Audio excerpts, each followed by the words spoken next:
If you're on a GLP-1 medicine like Zepbound or Wegovy and you're really not sure what to do or what not to do, then please listen up. I've had hundreds, if not thousands, of patients come to me from other doctors, whether it's their primary care doctor or other telemedicine places. And essentially what they're doing is getting a script and then sending them on their way. So these patients are very lost. It's very frustrating for them. So I really want to go over my top tips of what to do and what not to do when you actually have a GLP-1 medicine. If you follow tips on this video, I promise you, you're going to have a much better experience while taking your GLP-1 medicine. I'm Dr. Spencer Nadolsky, a board-certified obesity physician. I've seen thousands of patients over the years on these medicines. So if you're interested in learning everything you need to know about taking a GLP-1 medicine and optimizing your journey, make sure you follow my channel. I give all my tips and tricks right here, so make sure you subscribe to the channel. The first thing I want to do is go into the 3 things you should avoid when taking a GLP-1 medicine. The number 1 tip I have for people that start a GLP-1 medicine, such as Wegovy or Zepbound, is to make sure you do not go up on your dose unless you have to. The early trials with these medicines just basically pushed everybody up on the dose no matter how they did, regardless of their side effects, regardless of how fast they're losing the weight. But the new line of thinking, and a lot of the obesity doctors were doing this even beforehand, is making sure you go low and slow. There's no reason to go up in your dose if you're losing plenty of weight without side effects, of course. So a rule of thumb, I like to shoot for about 0.5% up to 1% of your total body weight per week of weight loss. So for example, if you're 300 pounds, that would be somewhere around 1.5 to 3 pounds per week. Obviously, this is just a guideline. In the beginning, when you're losing weight, there can be a lot of water weight loss in the beginning, and you can go past that 1% level. But if you're in that range, feeling great, there's really no reason to go up in your dose. So for example, if you're on the 2.5 milligrams of Zepbound, which is the lowest dose, and you're losing weight at a good rate, no reason to go up unless insurance is forcing you to do it, of course. And then sometimes you can get some exceptions there. I see too many people going up in their dose and they don't really have a reason to, and they start getting more and more nausea,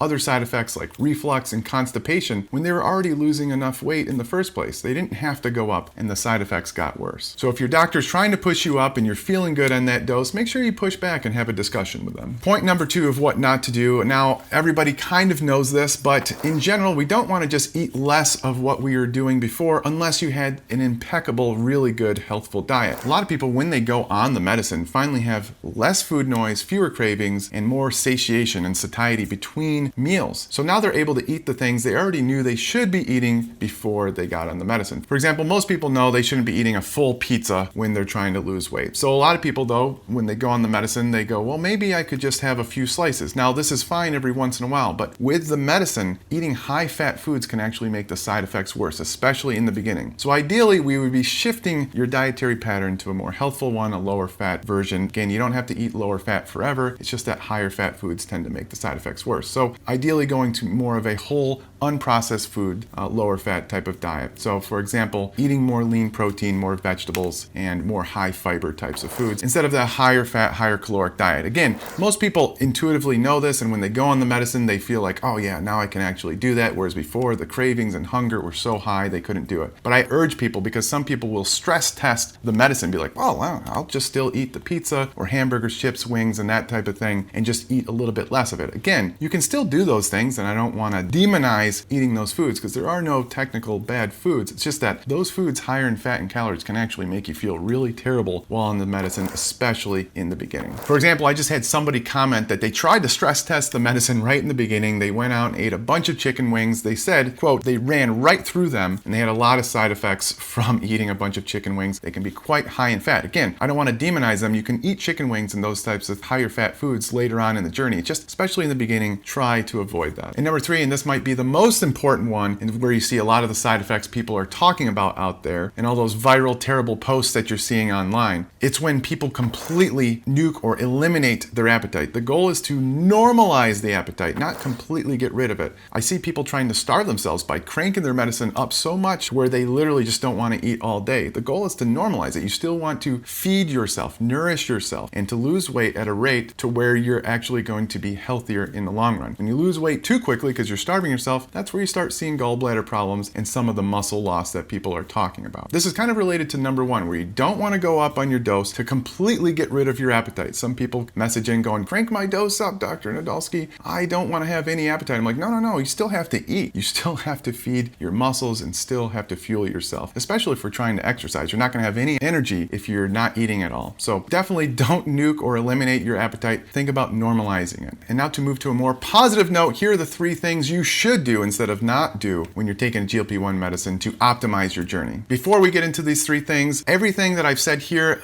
plus all sorts of other tips and tricks, are in my free starter guide. You just have to click below to get it. There's no catch. All you have to do is click below and put in your email address and I'll send it right to you. The other doctors and dietitians and I put hours into this guide, so make sure you click below to go grab one. First thing that I really try to emphasize to my patients that they really should do to optimize their journey, it's to lift weights. Now this may be obvious. People are losing a lot of weight, so they're worried about muscle loss. People are focusing so much on the protein, but actually it's the resistance training or the strength training that has the largest signal towards holding onto your muscle or even growing your muscle as you lose fat with the medicine. Most people think you have to live in the gym to build muscle or even prevent the muscle loss, but really, again, all you need are 30 minutes twice a week. And if you're not really sure of what to do, make sure you comment under the video below and I'll make some videos about how exactly to set up your own program. Tip number 2 of what you should be doing while taking a GLP-1 medicine, it is optimizing your protein. Now, I don't want you overdoing it on the protein. There are a lot of people doing that right now and then they're neglecting other parts of their journey, but protein is still important. Remember, resistance training is number 1, but protein is number 2 and still important when it comes to preserving or even building your muscle as you lose weight on these GLP-1 medicines. Protein also helps with our skin and our hair, and some of those things can change while we're on a GLP-1 medicine as well. So it's good to actually optimize it, and you don't need as much as you think. You really want to shoot for around 1, maybe 1.2 grams per kilogram of body weight. So for example, if you're 220 pounds, that's 100 kilograms. There's some calculators online, but all you really need is 100 to 120 grams protein